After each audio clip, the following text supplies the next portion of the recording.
Welcome and good morning. If you're here for the Oakland General Plan Update first town hall, you're in the right place, and we will start shortly. Thank you.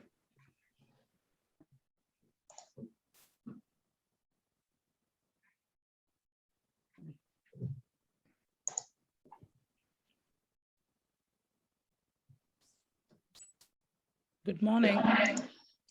Welcome, and if you're here for the General Plan Update 2045 first town hall meeting, you're in the right place, and we'll start shortly. Thank you.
Good morning, everybody.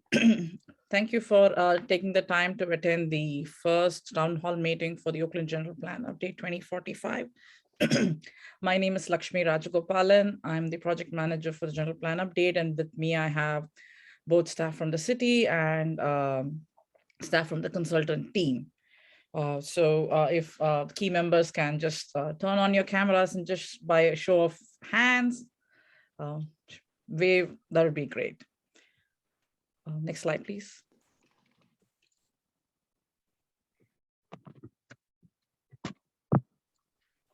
So we will be having interpretation for this meeting. If you so desire, a globe icon will appear in your Zoom toolbar.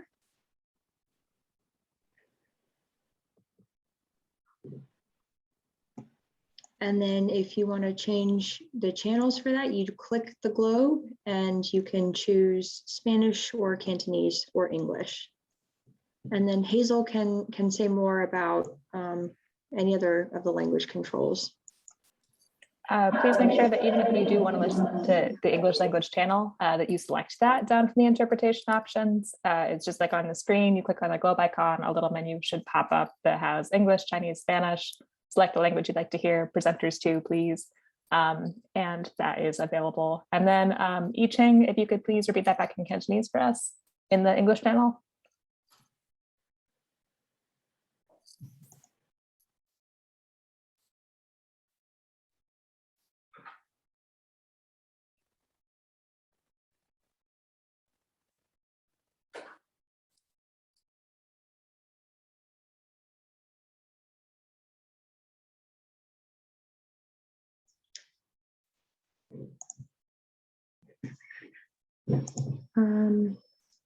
Ching, are you, I don't hear the message coming through in English, but could our... So are you in the English language channel? Oh, that's probably why, yep. And then Carla, if you could repeat that back in Spanish for us, please.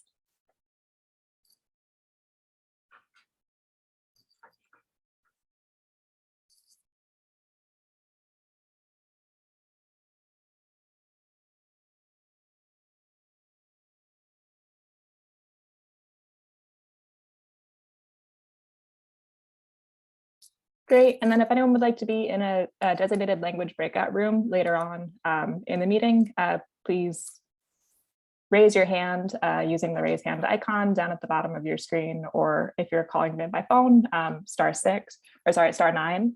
And we can make sure to sort you into a room with an interpretation option. Thank you. Thank you. So I wanted to welcome everybody again.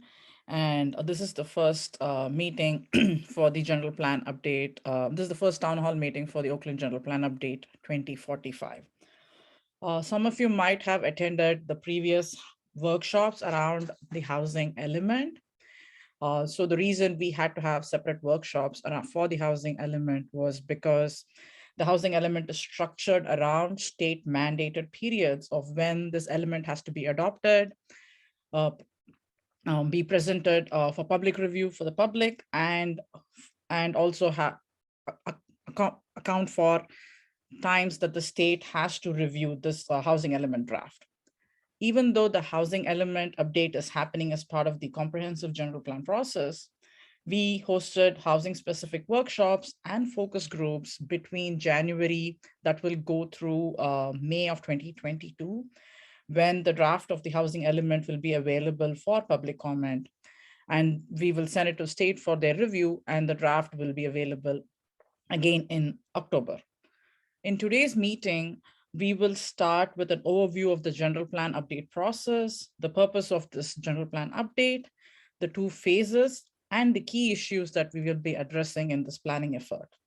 We will also talk about how we are engaging the community and the various ways you can provide your input.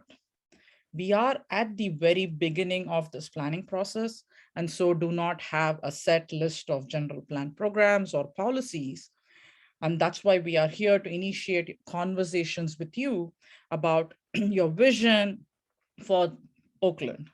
We will then open for questions and move into small group discussions, after which we will report out and outline the next steps. Next slide. Great. So welcome, everyone. We're so glad to have you here with us this morning. Before we get started, we just wanted to warm up. It's Saturday morning after all, with some quick trivia questions. So we are going to launch a poll. Our first question, it has to do with this building that's on Lake Merritt. It's 1200 Lakeshore. Which famous resident did not live here at some point? Is it Candace Bergen, the title character of on Murphy Brown? Is it Huey Newton, one of the founders of the Black Panther Party? Is it Zendaya, the Emmy Award-winning actress and former Disney star? Is it Steph Curry, NBA All-Star and player for the Warriors? Or Stephen Kerr, the coach for the Golden State Warriors? So we're gonna launch. Can someone help me launch the poll? I think either Rajiv or Hazel. It's launched. Oh, great. Are people seeing the polling questions? And you should be able to move the window around on your screen, the poll window. Allison, there's a comment that they cannot see the poll. Okay, I'm getting a message that says you're logged in from another device. Your polling session is inactive. So why don't we just put our answers in the chat?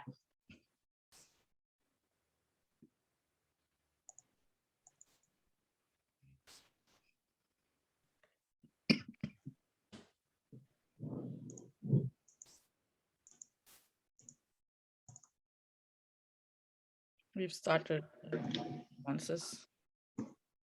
And I'm also seeing responses on the poll. So I guess it started working.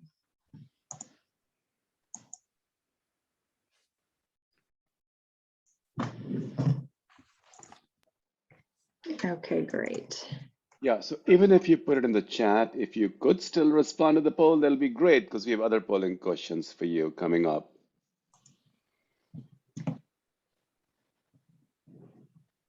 All right, I can't see results, so if someone could let me know when we're at a good number. Hazel?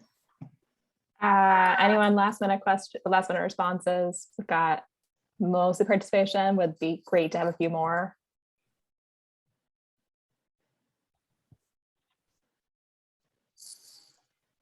All right. All right, the answer is Zendaya. All of these other people lived in 1200 Lakeshore. Our next. And our audience got it right, Allison. Half of them picked up Zendaya, so. Great job. All right, our next question. Oakland currently has 183 miles of bikeways. Approximately how many miles of bikeways has Oakland built since 2000? Is it 15% of the current trails, 27%, 35%, 54%, 63, or 71? What percentage of Oakland's total bike trails have been built in the past 20 years? And the poll for this is if you scroll down from the one that was for the 1200 Lakeshore Street, just scroll down in that little poll window, you will see question number 2, which is up on our screen right now. Or feel free to answer in the chat if it's not working for you. And so this span of 20 years, as a reminder, is that the span of time that we're considering for this next general plan. So depending on the answer, not to give it away, but a lot could happen.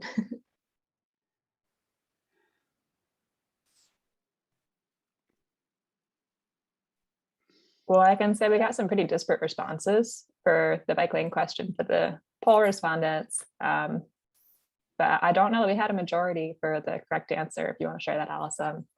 The correct answer is 130 miles. So 71% of Oakland's current bikeway system has been built in the last 20 years. And that's hard to believe, right? Because only one of the respondents chose that answer. All right, and then our final question. What is this building that I'm showing on the screen? Is it an Oakland church? Is it a local museum? Is it an old train station, or is it a historic home?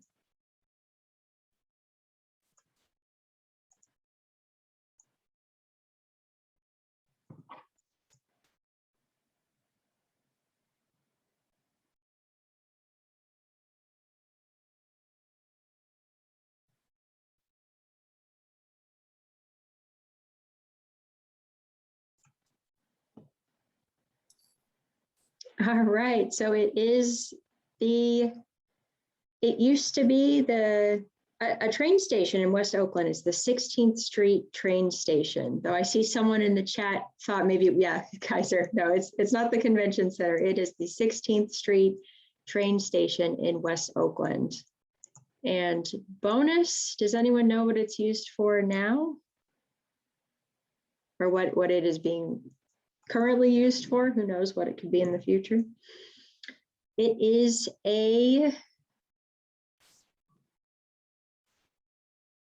it's used as a venue for music. Yep. Private events and movie set. That's absolutely right. All right, thank you for my little trivia game. We have some history buffs here and some people who know a lot about Oakland. So with that, I'm going to turn it back over to Lakshmi to tell us more about what exactly a general plan is and how it affects all of us. Thank you, Allison. Next slide, please. So by state law, the city of Oakland is required to adopt and update what's known as the general plan. So we keep hearing about the general plan. So what does it actually mean and what does it do? So it is the guiding document for the city, and it provides a consistent direction for future development, and it establishes a vision along with supporting goals, policies, and implementation actions to achieve that vision. It is also an opportunity to engage the community in the planning and decision-making process. And the supporting goals, policies, and implementation measures are established around, next slide, please. Equitable housing, the equitable location and development of housing, open space, the number and quality of parks and recreational space and how they are spread out through the city, the built environment, transportation, how do people get around, especially bicyclists, children, people with disabilities, pedestrians, and seniors. And it also impacts who is able to stay and thrive in this economy. And the general plan also provides an opportunity to engage our community in the planning and decision-making process and reduce racial inequities.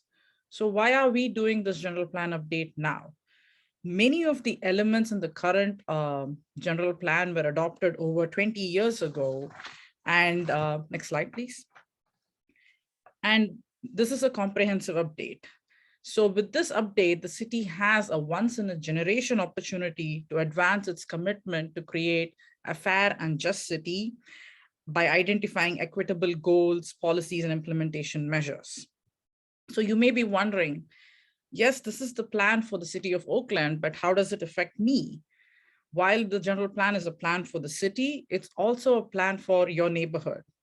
Think about the things that you experience on a daily basis in your neighborhood every day. What's the one thing that might make your life a little easier? What brings you joy in your neighborhood? What does your neighborhood need the most right now? Also think about things that might change in your community 20 years from now.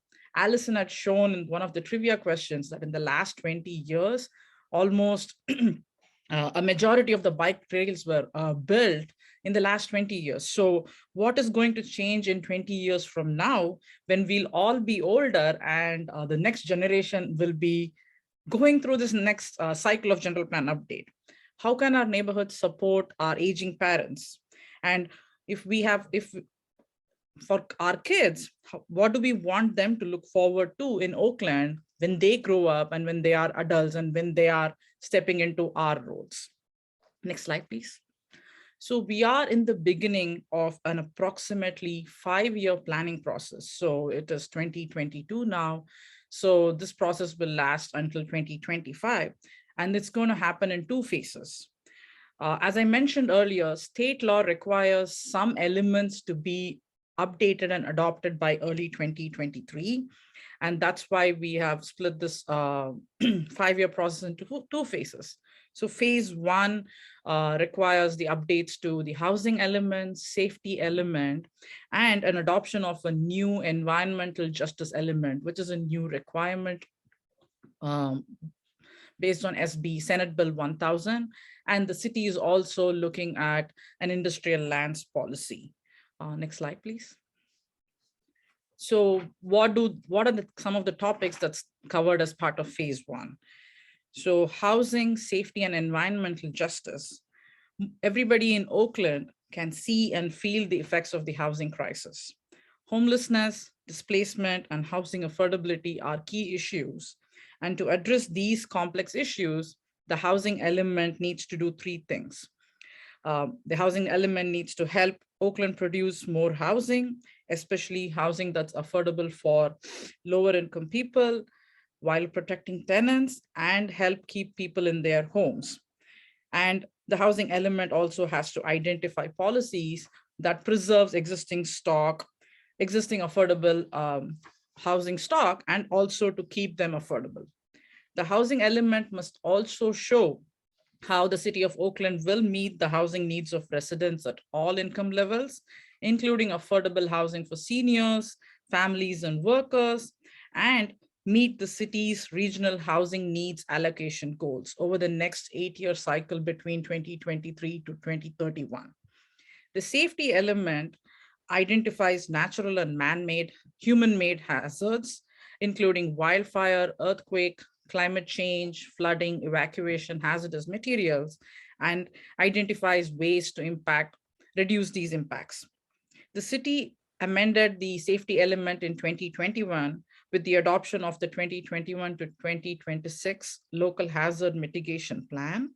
And the Local Hazard Mitigation Plan is a document that identifies potential hazards, natural hazards, and their impacts to people, property, and the environment, and also identifies corresponding actions to reduce these impacts.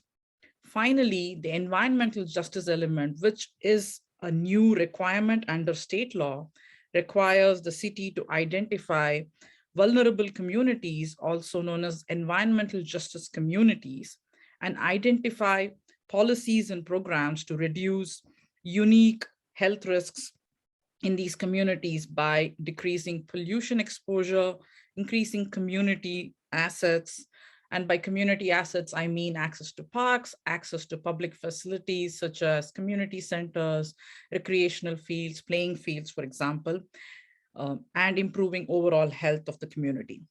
Key topics that are required as part of the EJ element include um, air quality and pollution, safe and sanitary homes, healthy food access, physical activity, prioritization of investments in these communities, and improved community engagement. And we'll talk about the next town hall meeting that's scheduled on April 7th will focus more on environmental justice and safety. And these elements or these topic areas are not existing in silos, they overlap. Housing quality and stability is addressed both in the housing and the environmental justice elements, while keeping housing and infrastructure safe from earthquakes, flooding, and fires is a housing and a safety issue. And addressing the needs of who will be most vulnerable to these safety issues is an environmental justice topic. Next slide, please. There are other required elements that need to be addressed as part of this general plan update. So in the second phase of this update, we will be updating the open space conservation and recreation element, the noise element, the land use and transportation element. Next slide. And also be creating a new infrastructure and facilities element that will reflect capital improvements that are identified in the land use and transportation element, safety element, open space, conservation and recreation element. So even though this update is happening in 2 phases, work that's happening in phase 1 will inform the work that's happening in phase 2. Thank you. Next slide. So throughout this general plan process, we will also be having a lot of opportunities to engage with the community, and the community engagement effort will be extensive and inclusive. So it will engage stakeholders throughout the community, including Oakland's most impacted residents, including working class communities, communities of color, unhoused populations, formerly incarcerated people, youth, and communities experiencing environmental injustices, I'm sorry. So there will be several types of community engagement activities happening throughout 2025 through 2025. And some of these events include pop-up events, cultural events such as the Black Joy Parade, for example, town halls such as these, neighborhood workshops, meetings, online surveys, and public hearings to engage and provide input, and also to hear from you on the key actions that can further fair housing, increase community assets, and decrease pollution exposure.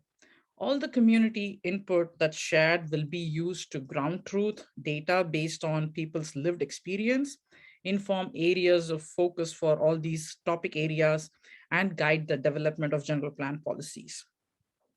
From November 2021 to this past weekend, the general plan team has conducted pop-up events in Fruitvale, Chinatown, Eastmont, San Antonio, Hoover Elementary, and in the Lunar New Year and Black Joy Parade. Over 900 people, predominantly people of color from communities of color, have been engaged throughout these events. In addition, the general plan team also hosted 3 housing element focused workshops where we heard from more than 200 participants. And these workshops focused on key housing issues in the city, opportunities for planning new housing, issues and challenges in planning for new housing, and strategies that could aid in the production of affordable housing.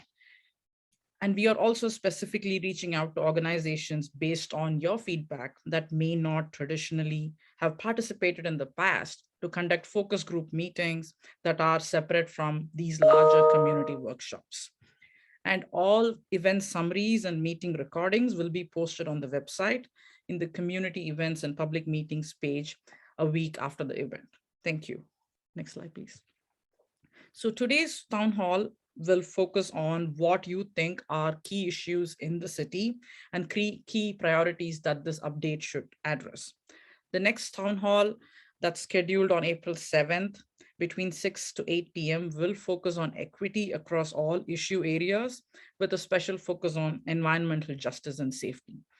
In addition, there are 2 housing and environmental justice grounding or community education workshops that are happening on April 8th and 9th. And these are hosted by our community engagement partner called as Deeply Rooted Collaborative. And the link to register for these workshops is on our website.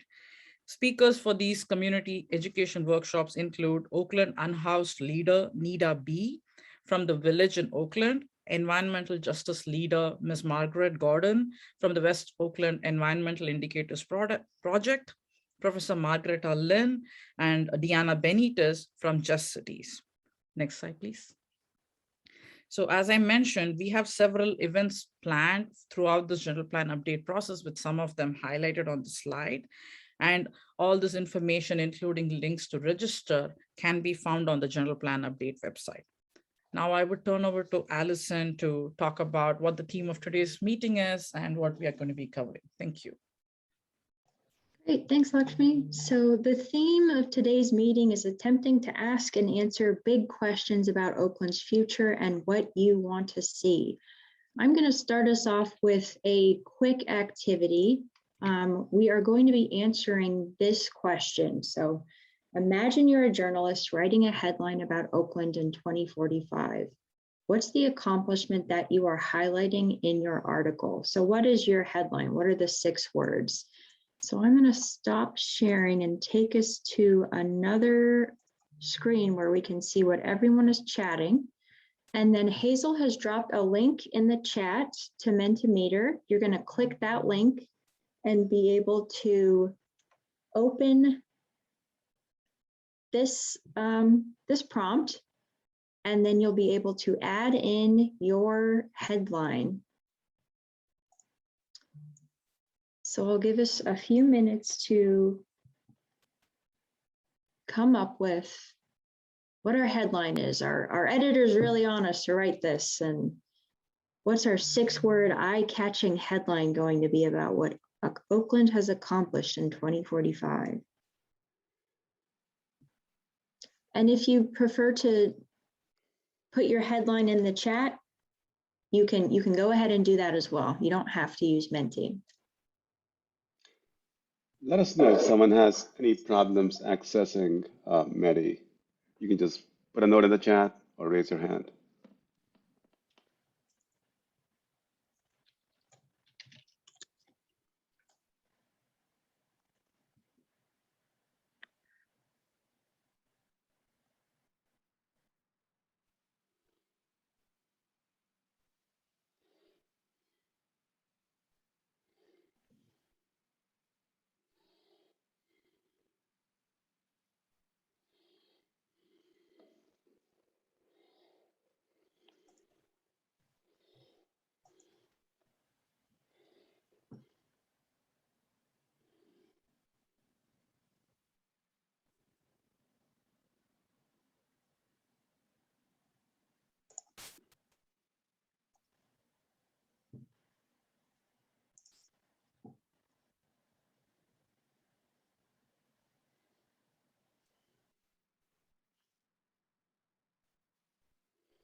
All right, these are great.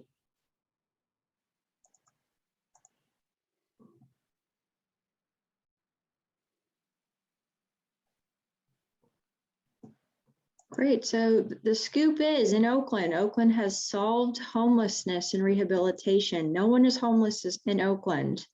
I see a lot of headlines about eradication of homelessness, some about the Oakland economy doing well and small businesses flourishing, increase in the standard of living and thriving neighborhood main streets, enabling humanity. Awesome. Thanks, everyone. These are great. And we can talk more about these big picture visions in just a bit. So I'm going to go back to our presentation and share a little bit more about the work that we have been doing. So up to this point, the team has been hard at work on some comprehensive background documents that tell us a bit more about what some of the big issues are in Oakland. These documents include a map atlas that covers all topics in the general plan that Lakshmi mentioned, and an environmental justice and racial equity baseline that tells us about how different racial and ethnic groups are affected by these issues. And these documents will have a lot of maps and graphics, and they'll be available for review and public release on March 30th. So keep your eye out for those. In this section, I'm going to share a few of these maps and some of the big questions they've raised that we'd like you to think about today. So this map, this rainbow of colors that you're seeing here shows Oakland's existing on-the-ground land uses. So you're seeing a lot of yellow and orange right now. That's residential uses. Those make up about 38% of the city's land uses. And you can see that most of those colors, the largest land area is single family. The orange represents multifamily, where housing is denser. You can see that up here and around the lake. So much of Oakland's land use pattern was driven by history, with early development happening in West Oakland, over here, around the port and where the historic train line went. Development also happened a lot around downtown, and we can see a mix of colors, a mix of land uses in downtown here. On the map, you can also see a lot of red and pink. That's commercial, office, and mixed uses along major corridors like International, Fruitvale and Foothill, Telegraph and Broadway up here. And you can also see a lot of purple along the shoreline and around the port. Those are industrial uses that have occurred. And you'll notice that some of these are bumped up right next to residential uses. And then scattered throughout the city, you might see some blue and green, greens and blues. The greens are parks, and the blues are institutional and educational facilities. So the big question for land use is, how can we plan Oakland's land uses to support your vision? And what do I mean by that? So think about your neighborhood. How far do you have to go to run your errands, or to go shopping, or to go to a restaurant, or to get to school, or to your job? If you're thinking about the composition of your neighborhood, what types of uses are there? Or if you're thinking about how might we make Oakland more resilient to climate change, how do we plan our land uses for that? How are we planning for new jobs, and where should they go? Those are all questions that relate to planning for land use. We know that housing need, affordability, and gentrification and displacement are serious issues here in Oakland. As housing production has lagged, the ability of both renters and owners to find housing affordable to their incomes has continued to decrease. According to urban displacement data from 2018, nearly half of all households in Oakland live in tracts at risk of or experiencing gentrification. Those are the areas in purple shown here on the map. Almost a quarter live in tracts susceptible to or experiencing displacement, these areas in blue. And then these areas in orange represent places where housing is so expensive that people with low incomes can't afford to live there or find housing there. One of the directives of the housing element is to take meaningful actions that address disparities in housing need and in access to opportunity.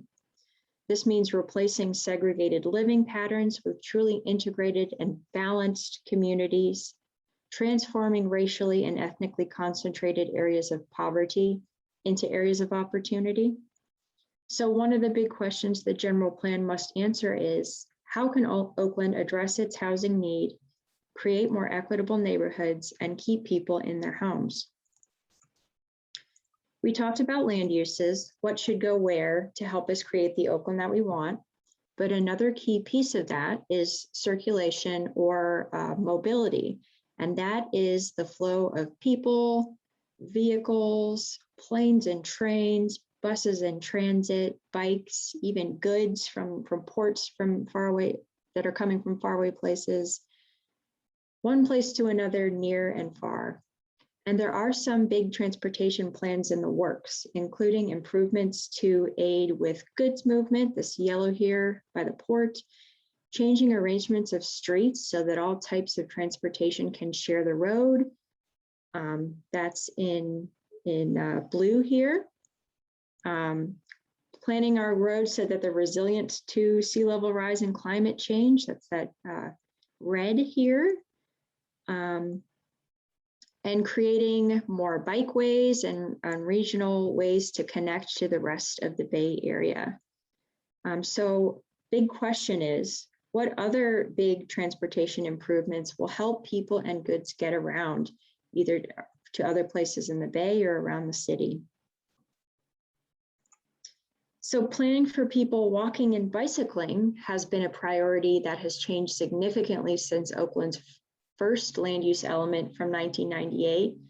You'll recall from the trivia that 71% of Oakland's bike infrastructure has only been built in the past 20 years, with nearly 300 more miles planned in these hatched lines here. This map shows existing bike routes in the solid colored lines.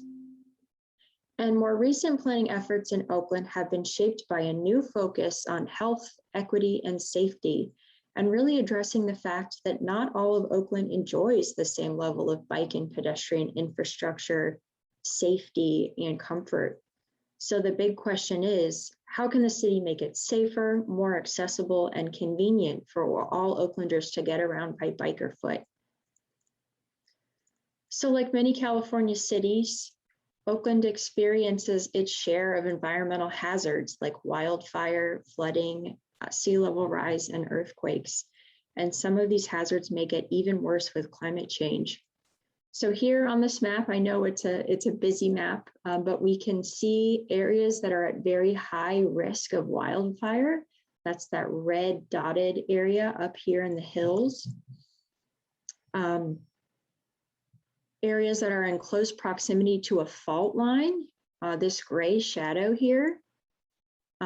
Areas in floodplain, which is this blue, and then areas that might experience liquefaction, which is when solids kind of behave like liquids during an earthquake. And we can see the extent of that follows the shoreline. And this is also areas where sea level rise might impact Oakland too.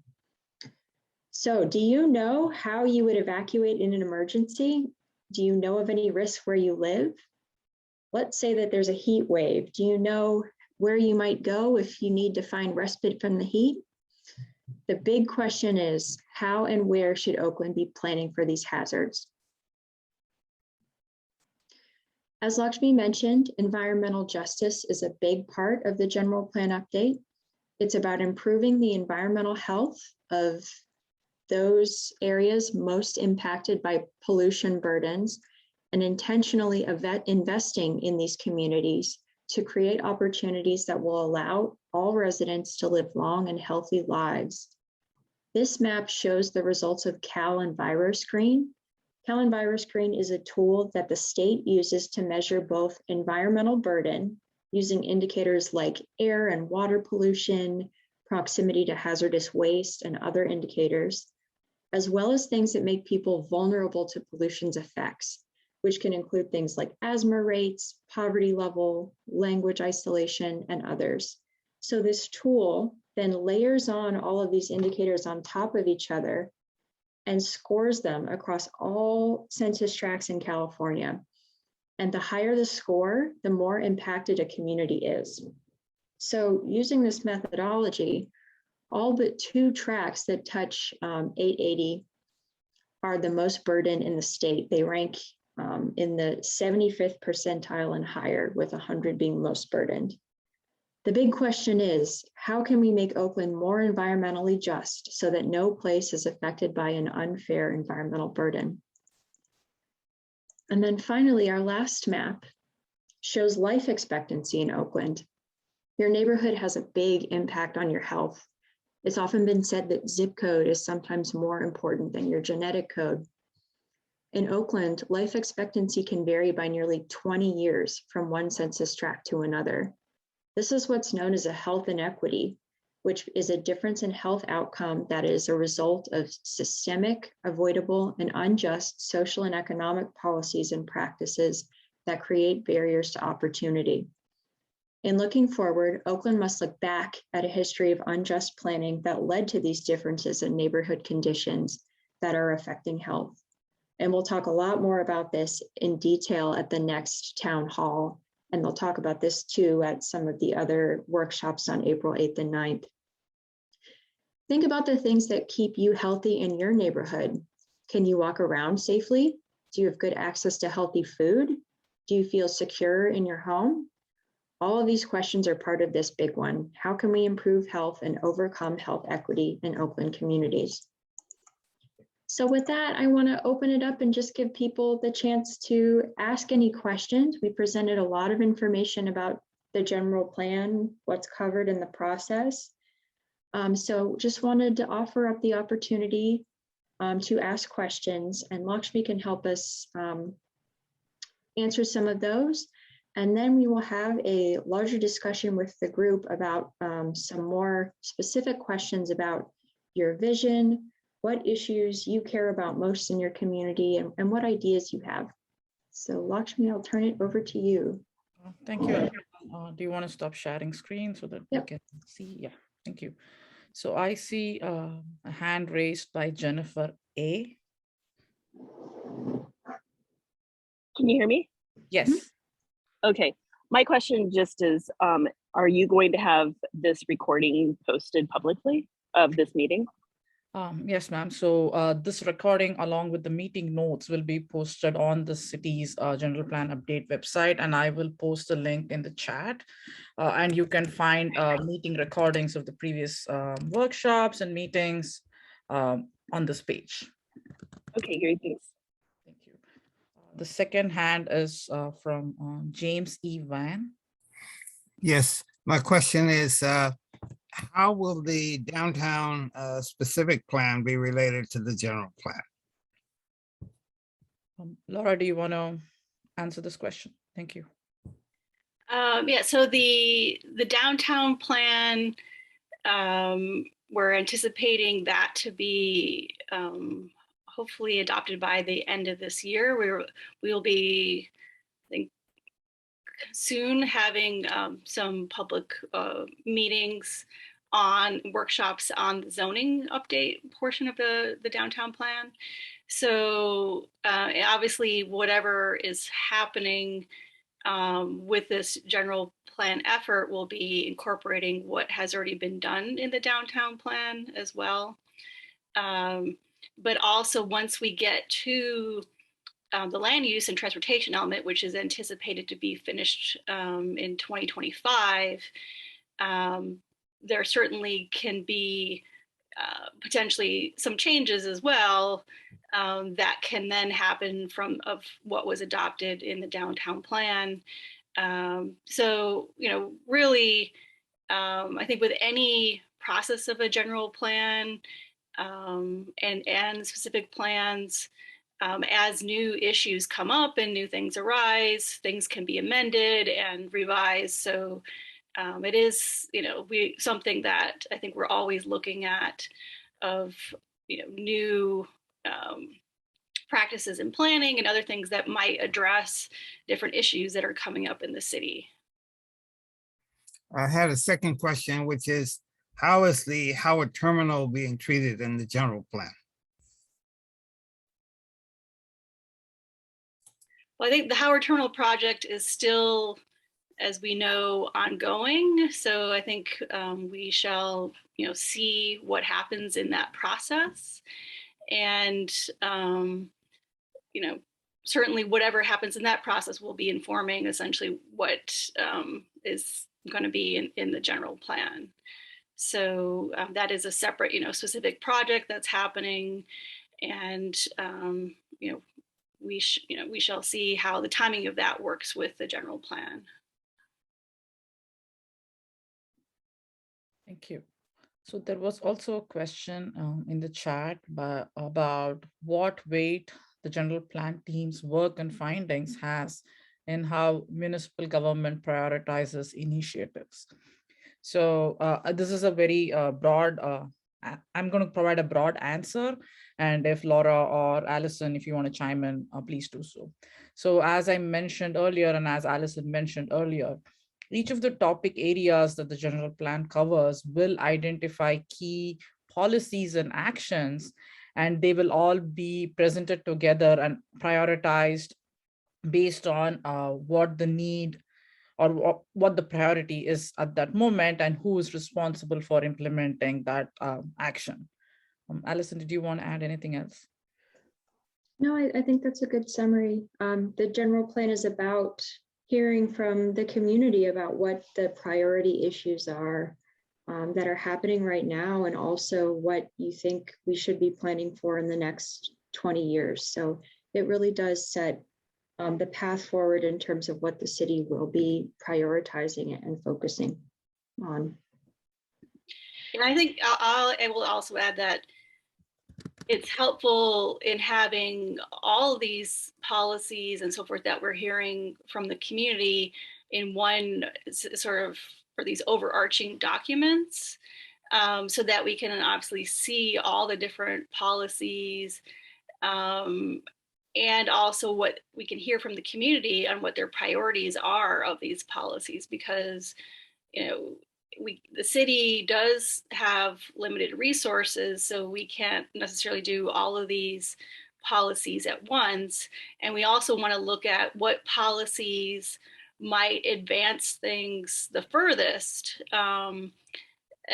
as well. And sometimes there's some policies that are in projects and programs that are discrete and small that can help in incremental ways that maybe don't take very much time. And there's some projects that might take more time but have more impact.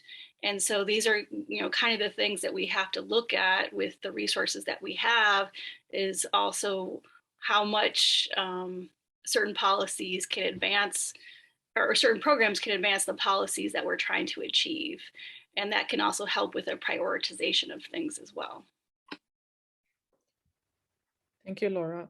Also, there were 2 questions about how food sources and restaurants are being prioritized, and how will the general plan drive how business districts are improved. So the answer is similar to what Laura had mentioned. So through specific programs, general plan will identify actions that will be that will also tie into specific programs that the city is working on, focusing on these areas.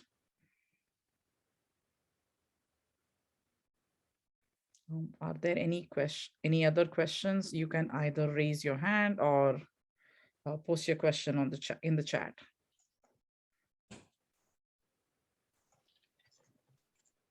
Okay, so I think since there are I'll just, maybe that's what you were talking about, but I see the one question about how the general plan will drive the business districts, or how business districts are improved. And there's specifically areas in West and East Oakland, it says, and San Pablo, 7th Street, with boosting businesses, they could be more viable. Also lowering the barriers to entry for businesses like food trucks or food truck parks could help. The more businesses, the more money Oakland has to improve.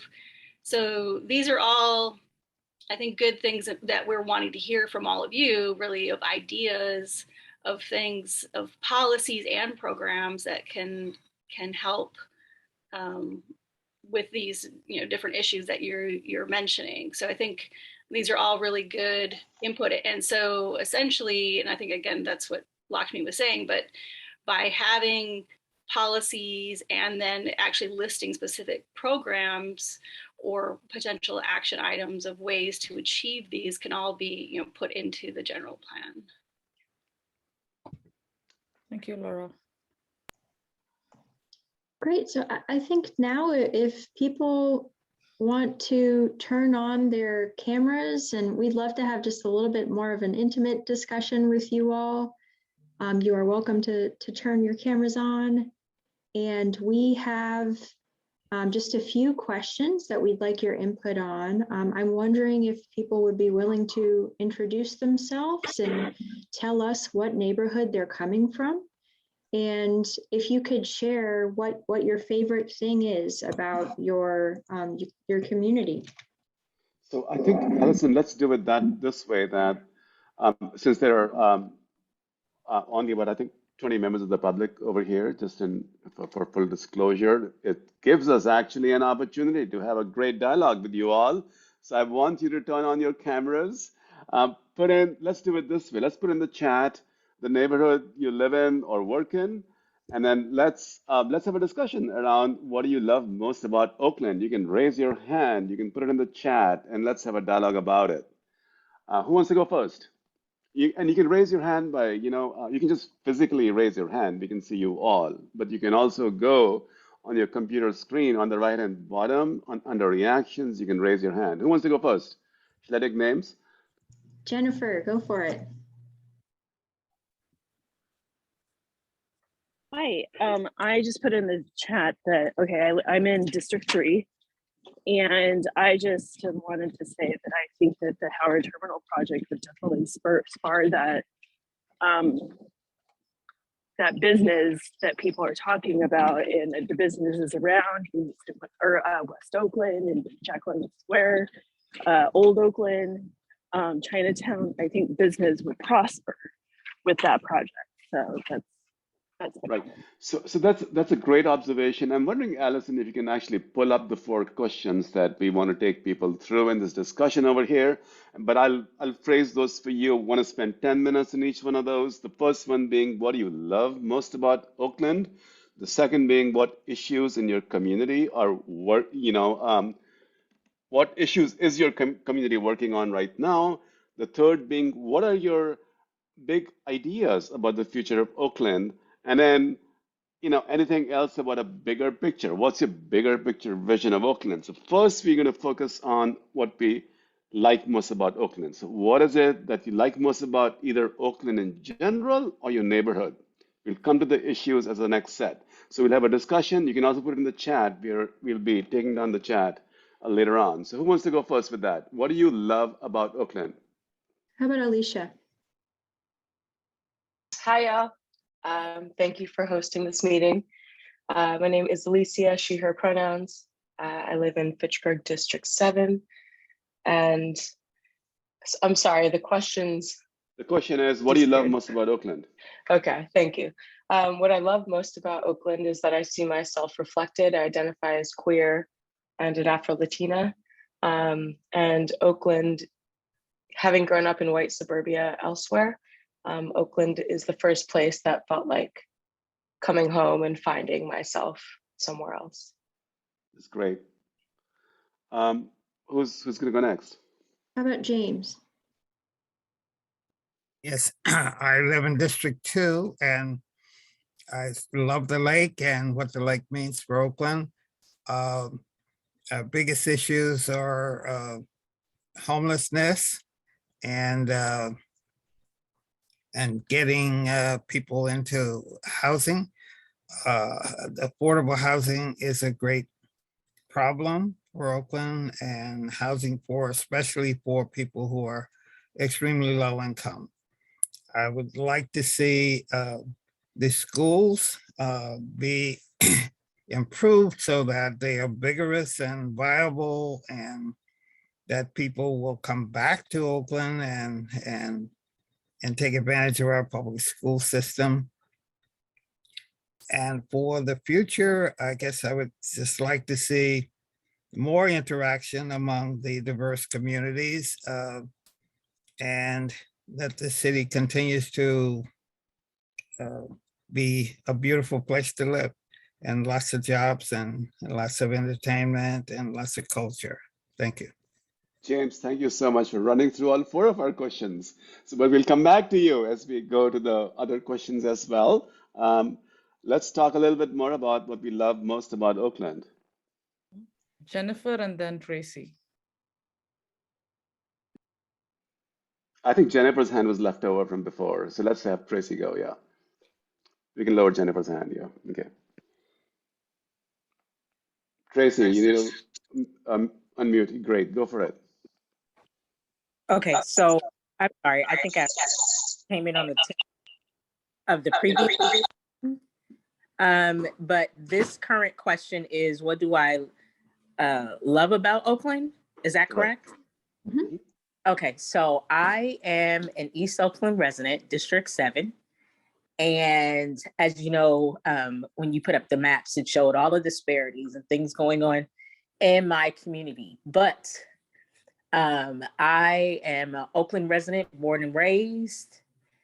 And my mom's had a business here in East Oakland for over 38 years.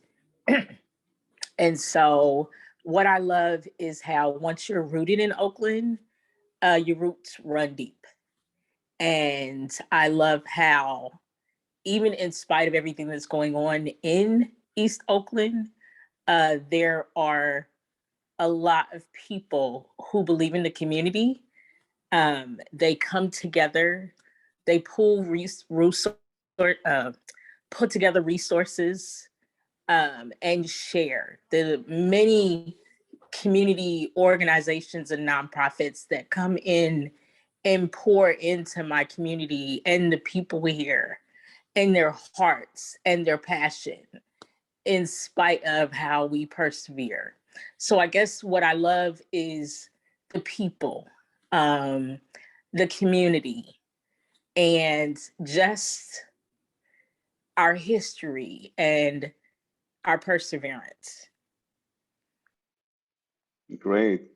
Thank you for that. Are there any other hands up? Shannon, followed by Jennifer Pollack. Okay, hi, I'm Shannon. And first of all, thank you for doing this. This is a great amount of information and super engaging. So thank you for doing it. I live in the Temescal area, and I just really love that there are people of all walks of life, similar to Tracy's comments too, that you can meet everybody and it feels very accepting. It feels like a different world compared to some parts of the world. And I just love that part about Oakland. Jennifer? Hi, everybody. Oh, I'm bright. Sorry about that. I'm in District 3 by the lake, and I love the lake. I love the herons and all the wildlife. I love that I know all my neighbors on my street and the other streets, and that everything is I'm lucky enough that everything is within walking or riding my bike distance. I know I have my little corner grocery store where I know all the folks, and I'm right near the library, and I love the diversity in Oakland. And yeah, when I walked down, I lived in San Francisco for 20 years. And when I walk down the street here, people make eye contact and say good morning. And it feels really nice. I love living in Oakland.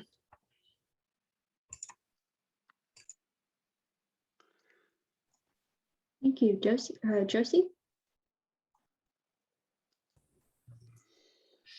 Thank you so much for hosting today. And I do love Oakland after a couple of years of feeling very scared here. I'm now a 10-year resident, had been in SF for 10 years. And it was so awakening for me to realize the beauty on the streets, the safety that really did exist, even at night, to walk the lake and to have the redwoods within a 10-minute trek. There's just so much that Oakland does have to offer. And yet I've continued to see the decline in, unfortunately, the homeless, the people. District 2, love where I live near the lake, but often very hard to do recordings with the busy streets. But that's part of the beauty and, like I said, the diversity and joy. But it has broken my heart to see how many people in transition don't stay in housing. And what I broke down starting around 2017, that I really believe that it was due to a lack of education in how to care for oneself. And so I've been working through studies of the Well Building Standard, background in interior design, detoxification, and compiling a program that I wanted to offer minority communities that are in transition programs so that they have the structure in place already. And when I have approached people asking about these programs and suggesting what I've created, which is also based on my own recovery of past and a number of elements, I am being told that things that I am proposing are actually requirements by the state for these people in need. And so I really think that there is some injustice being done for those who need our help most. And I see on the greater vision that there is an incredible opportunity for us to start to contribute to people who are doing good, who are taking care of themselves, who are taking care of the planet by recycling, instead of only subsidizing and doing good for those who are impoverished or in need or not able to take care of themselves. We have so many resources that continue to feed the problem and the Band-Aid and not look at what's in front of us and those who we can help today. All of the vacant real estate, et cetera. I could go on with that, but I really am, if anyone here today knows who else I can talk to, and this is something I'm wanting to offer and educate on for free. But 2 years ago, I did have someone move in onto my property. I live in a house and have a cottage behind me. And my darling landlady decided to open the cottage up to someone in these transition programs. I thought it was a sign from God that this was happening, and it started out a total disaster because no one in that position wants help. And I went about it the wrong way in the beginning. And then a year into it, we were back on the right track. And I did as much as offer tomatoes from my garden, and they were terrified. They didn't know how to cook with them. They said, I'm not there yet. I still need to eat out of boxes. And that broke my heart. And then we've had a relapse. There's been a number of things happen. And I'm just curious what's really happening in these programs, and how much control we have to do good. How much is the state willing to let go of in order to make real change? Thank you. Right, but thank you for trying to, thank you for trying that. We've had 3 meetings on the housing element itself, including a meeting where we focused more deeply on deeply affordable housing as well as unhoused individuals. And I think you came to one of those meetings, right, Josie, or you didn't? I'm trying to remember. Beginning, but I don't. Okay, yeah. So the third meeting focused a little bit more on those issues. So we did get into that. It's still here at the table as a discussion for our vision for the future, because it's critical for the future. Why don't we take just 1 or 2 more thoughts on what we like most about Oakland before we jump on to the issues, a topic we've already been sort of getting on here. I heard about the sorry, Rajiv, if I can just add, yeah, I think those are all great ideas, Josie, and I think certainly we want to, maybe we can even maybe follow up in an email with us of the things that you've been trying to work on, and I think that'd be great for us to see how the city can help with that and incorporate that as a part of their process, because certainly I think it takes a community, right, to help with this huge problem that we have of homelessness. And if we can have a public and private, partnership, I think that would be wonderful and really helpful. So I appreciate all that you've been doing, and certainly any ideas like that I think would be great for things that the city could work on. So thank you.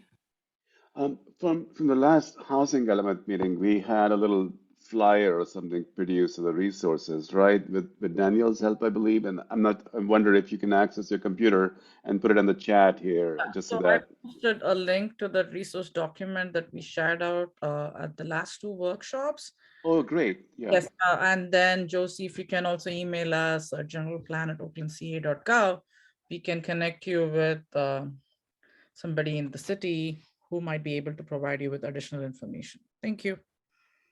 Thank you, Laura, and thank you, Lakshmi, for that information. Yeah, click on that. It's a very, very good resource, and we have other city staff members here who deal directly with this topic who are listening in and would be eager to help you with this. So, just want to do more from people we haven't heard from. Vishnu, Deepak, who has the hands up. Go for it. Yeah.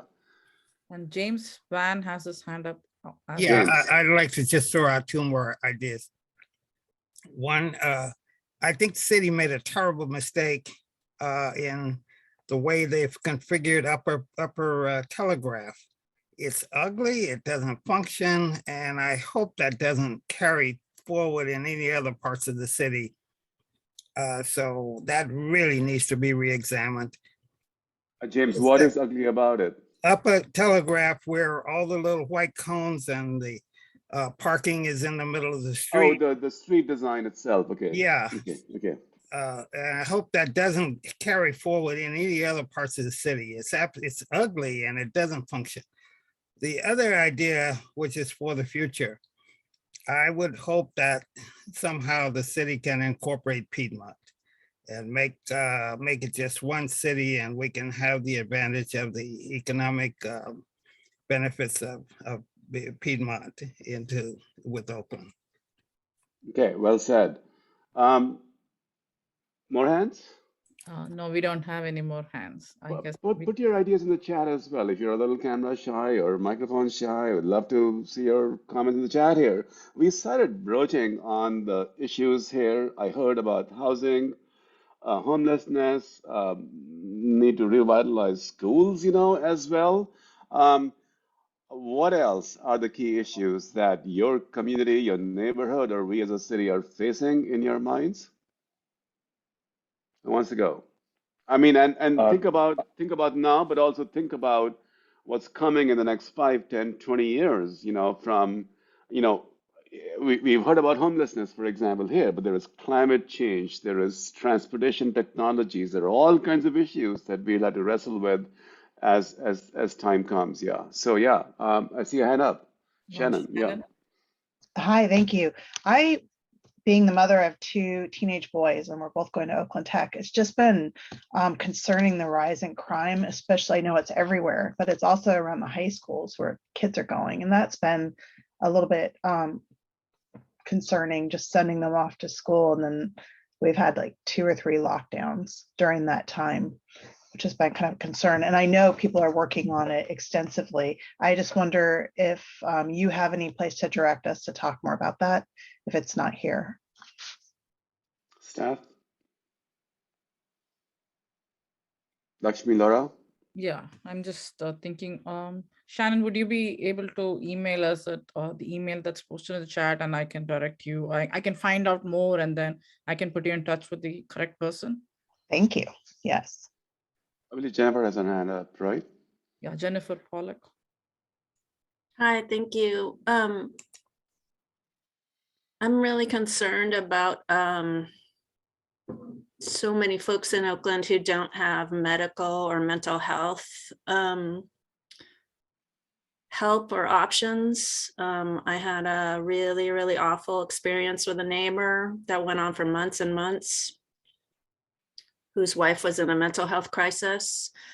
And we couldn't get any consistent care for her, and we couldn't get any help for him. And they had a 1-year-old toddler who was caught in the middle of all of it.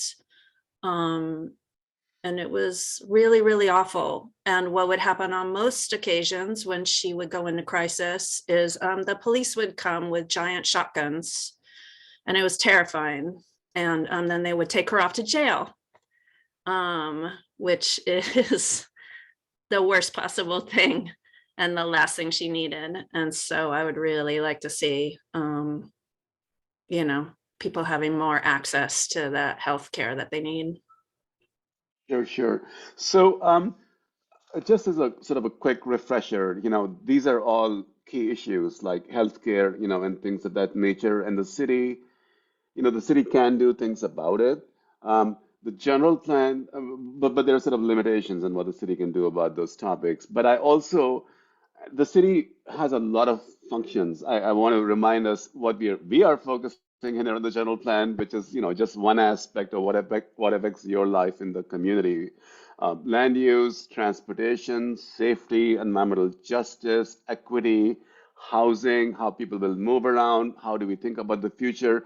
These are topics we are very directly addressing in the general plan. This is the place where those topics are addressed, in the community. So while I love your feedback about everything else, I really want your feedback on these topics, because we need to think through as to how to shape policies that'll affect these things as we think about not just what our needs are for now, but what they will be for the future. I mean, for example, our population will be aging.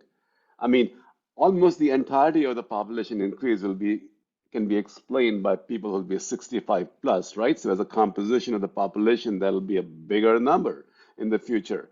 We are moving around in very many different ways than we were, earlier on. There are more people actually walking and biking now through the pandemic, and there are e-bikes and other things out there. The economy is shifting. People are working a little bit more from home than they used to. Who knows if they'll go back, to the offices or not. So these are trends that will continue happening, shaping our future. We want to hear about you. What are the issues about those topics? What should we do about those topics into the future? Which is not to say we don't want to hear about other things we do, because they affect the quality of life that we have. But really love your feedback on these topics here as well. Yeah. And I please raise your hand if you have spoken before. That's great. But I also really want to hear from other people who have not spoken today. Can we have Bill and then Emily? Yeah, thank you. And Rajiv, you ended on the note that I was going to mention as well. I do think it's important for us to hear whatever concerns you may have, because even if the strict frame of the general plan might not deal directly with an element, there's not going to be anything that the general plan doesn't touch in some form or fashion. So even to the point Rajiv was just making, as we look at aging population, as we look at environmental health, as we look at the physical design of environment, now there's a direct interface with health, both physical and mental. And we just need to be mindful that even though something we're discussing may not literally be lined out by the state as a general plan requirement, all things affect all things. So again, you're certainly welcome to bring up any concerns you have that relate to how we live in the city. And then we'll do the work on to see how it interfaces with what we have to produce for the state. But we're going to be stewards of this beyond the general plan submittal. There's a formal exercise we're going through. But once it's done, this is our city, this is our space. We need to know everything that matters so that there may be other avenues and other ways of being able to address those. So this is a great conversation, and I certainly encourage you to continue contributing as you have. Thank you. Thank you for that clarification, Bill. Yes, any and all thoughts and ideas, welcome. Please, who's next? Emily. And there were also some comments in the chat, which I'll read out after Emily goes. Thank you. Hi, you guys. Thank you so much for holding this space. And thank you so much for working on these really important issues. I think my answer is twofold. It kind of wraps in the first question and this one. I think one of the things that makes Oakland so magic and special and beautiful is also one of the things that stands as a huge opportunity to continue to implement some of these big sweeping initiatives that we're discussing here today. And I think a lot of that is community engagement. I think one of the things that makes this place so special is how invested people are into the well-being of Oakland as a city and their smaller communities within it. But I think the city of Oakland cannot carry out these initiatives on their own. This task force cannot carry out these initiatives on their own. Making it as easy as possible for people to be informed about how they can be helpful and engaged in their community, I think should be baked into whatever plans we make, because I myself am an individual who wants to be involved in any way that I can. I do little small trash walks, as I call them, just means to just love on my neighborhood. But not everybody knows exactly how they can do a small part that rolls up into really big effects and impacts. So baking into plans small ways that individuals can get involved in carrying out, making a safer community, making a more just community, forms of education. We have so many people who are moving into our community that is great. That's a part of growth. That's just a part of being a city. And also helping people to understand how they can honor and love on the place that they're moving into by means of education on the city's history and things like that. So I just wanted to boost or highlight the big opportunity that exists in creating opportunity for people to get engaged and act to help carry out some of these plans. Thank you for that. Yeah. So there were a couple of comments in the chat. One from Sheena. I'm sorry if I'm mispronouncing your name, Sheena or Shina. So her comment addresses the maps about pollution burden and having most of Oakland's flatlands take the burden for the entire state is way too high, and it's only going to get worse with the worsening fire season and growing heat waves. And she says that a lot needs to be done to address the pollution of I-880 corridor and all the industrial business operations that are allowed to operate right next to working class neighborhoods. And then Right. And just as a reminder, we have a great report that sort of maps all of these more specifically, talks about these issues. And is that report also going to be released on March 30th, Allison, or is that coming a little later? the racial equity baseline report. Correct, because that Yes, also that, deals with that. It's all yep. so look out for that. You'll be, I can tell you, you're going to be impressed by all the data that's in there, and I'm sure there are more issues that are even addressed in there, undoubtedly. But there's a lot that we are thinking through about how to address these issues as we go ahead and look into the future. Yeah. And we'll talk a lot more about that at the next town hall, as well as I believe it'll be addressed at the workshops on the 8th and 9th as well. Yeah. So tell us about when those workshops are again, as a reminder, Allison. And how April people can see. 7th, yeah, April 7th is a town hall between 6 to 8 p.m. Through Zoom, and then April 8th and 9th, there's a housing and environmental justice grounding workshop, and the registration links are, I'll post a link to the meeting Yeah. page, and you would be able to register for those. And all these meetings are happening virtually via Zoom, so you should be able to register and attend them. Right. And this meeting is not ending, so don't go away yet. Yeah. So we want you here. So let's talk about issues. Let's talk about ideas. I'm going to open it up to everything, all topics about issues, ideas for the future. So Let's talk about the big ideas for the future as well. I mean, looking 20 years down the road, how do you want to shape the community so that you have a better future in it, that the community has a better future, and it's more equitable, just, and you're able to, enjoy a higher quality of life, if you will. Yeah. Lakshmi? So no, I was just going to follow up on what you said about the racial equity baseline. So the data that's presented as part of the racial equity baseline will be presented for your feedback, and we'll identify those gaps. And your input will be used to develop the policies that address the issues that have been posted in the chat about how are we going to, what can be possibly done to reduce pollution from the freeway, or relocating businesses, or how are we going to permit certain users or not permit certain users. So the baseline reports will inform, and based using your input, and we will incorporate that as part of the elements that are going to be developed as part of this process. Yeah, and not everyone can come to every meeting. You realize that you have other things to do in your life as well. So feel free to bring them up here at this meeting. You don't have to wait until the next meeting. We're just letting you know that those topics will be addressed in a greater detail and a presentation about that. But this is a good meeting to be bringing those issues up. You don't have to wait. Yeah. Keep going. Yeah. Who has the hand up? No. Okay, folks, some of you have not spoken. We want to hear from you. Amanda, Tina, Morris, Elena, Julia, you want to tell us something? Let's keep. Do you see any hands? Yeah. Deepak, I know that you had posted in the chat about land use around abandoned buildings and some ideas about how to address that. Could you elaborate more on some of the issues that you've identified? Sure. Yeah, oh, sorry. We can hear you. Me? Oh, okay. It was repeating. Yeah, I live in West Oakland. There's abandoned buildings, empty lots, toxic soil all over the place, and that attracts graffiti, trash. It kind of blights the neighborhood, and it can't, make people feel good when, especially when I have visitors come. It kind of looks like a wasteland in some places, but it seems like approvals for projects to move forward take a long time, and they're all done individually.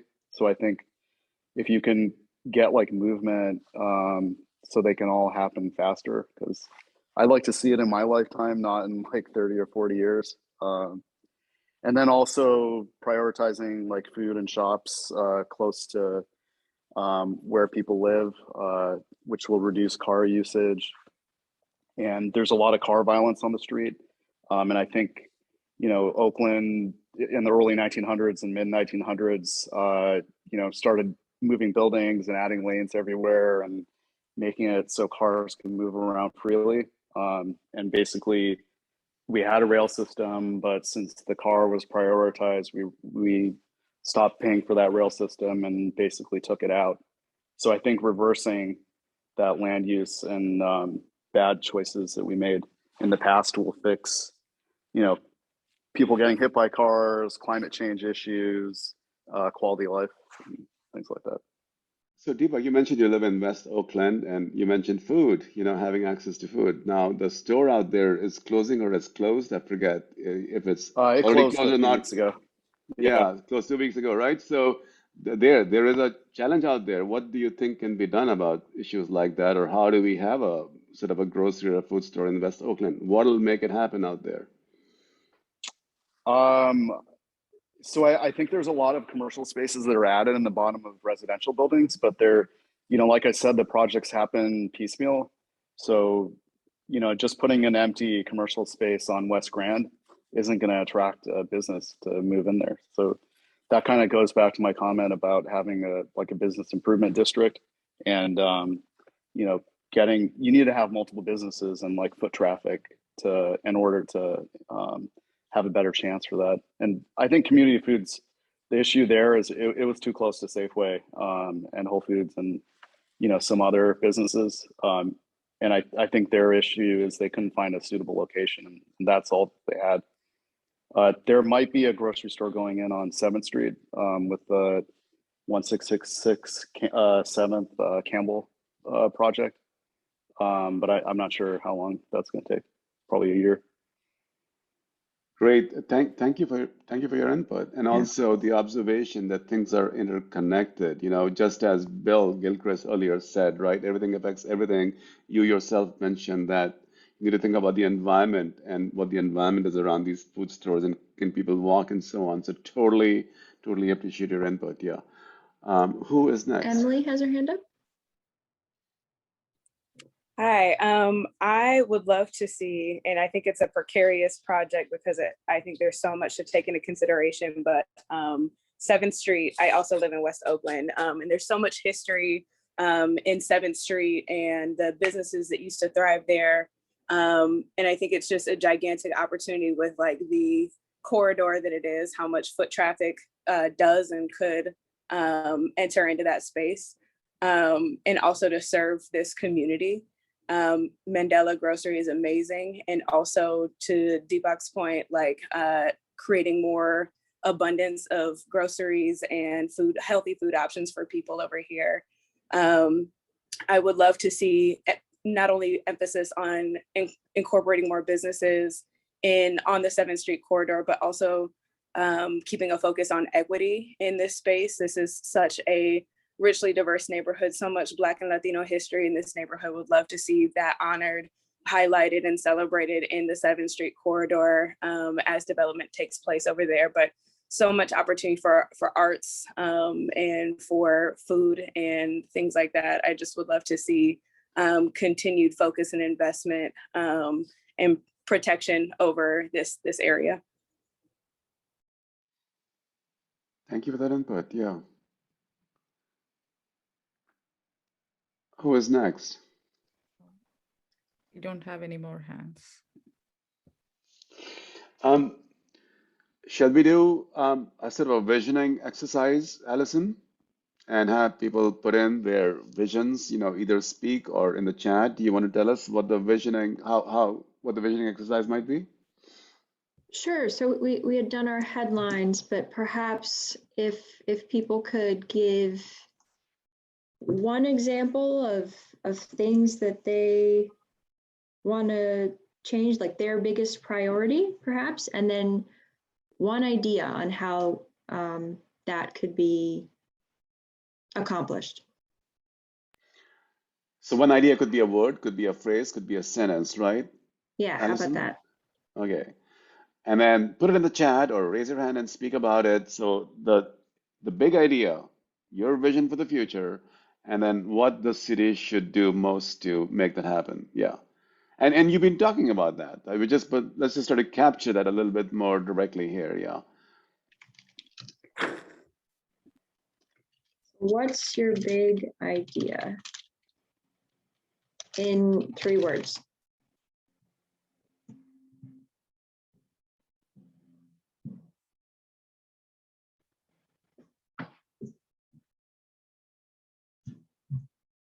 All right, we're seeing redistributing wealth in response to redlining policies, shifting money from the police to the community. Many shuttles in downtown.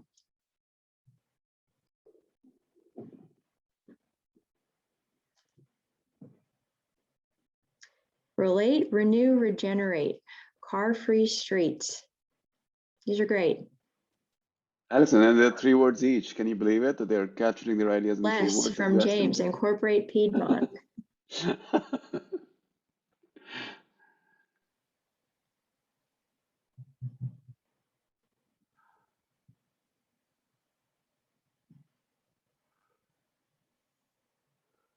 Any other ideas? Big ideas? Universal basic income.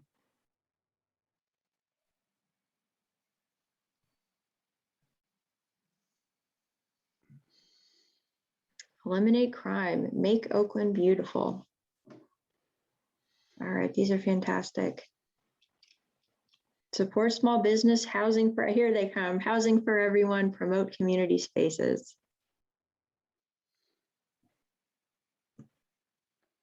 Just great. Well, thank you everyone so much for your input and for sharing your experience of Oakland, what you love, your community strengths, what you want to see improved. All of this will be just so essential in helping us craft policies that will help to keep what's really awesome and great about Oakland preserved and making changes where changes need to happen.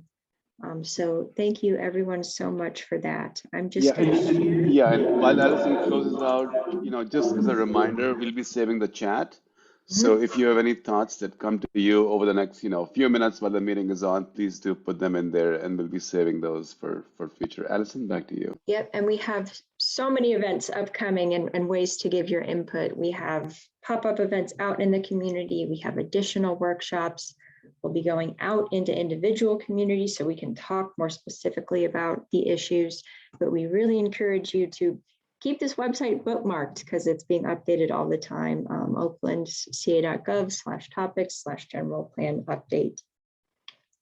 And then you can sign up for project updates on that as well. We also really take feedback very seriously. So we have 3 links that Hazel has put in the chat and that we'll be sharing post presentation as well. So please do fill that out to let us know, what are we asking that we're not? How can we improve this community engagement? So thank you so much for sharing your Saturday morning with us. Hope you have a great afternoon. And then Lakshmi, if there's anything else you'd like to say. I've posted the link to subscribe for these updates. So we will be sending out regular newsletters, capturing what's happening, what are some of the upcoming meetings, and if there are any new reports, like Alison mentioned, on Wednesday, March 30th, we will have the background reports that include the maps that Alison shared today with much more information and much more content. They will be posted online and shared out on March 30th. And this presentation will also be posted online in the community events page. And we wanted to thank you for spending your Saturday morning with us and giving your wonderful feedback. And we hope to engage with you more in the future as well as we go through this process. Thank you. And thanks too for, contributing to your communities and making them wonderful places. Thank you all for sharing that with us. Bill? I just wanted to echo the thanks to everyone for spending this time with us. This was great feedback. And what I found really engaging was that we were thinking at the, there we go, James, was thinking at the visionary level of what the whole city could transform. James' suggestion, and then getting into the fabric of how we make things happen, like Josie and Jennifer and so many of you offered. It's great. Thank you so much. Thank you so much. And have a good weekend. Yeah, have a good rest of today and tomorrow. Bye.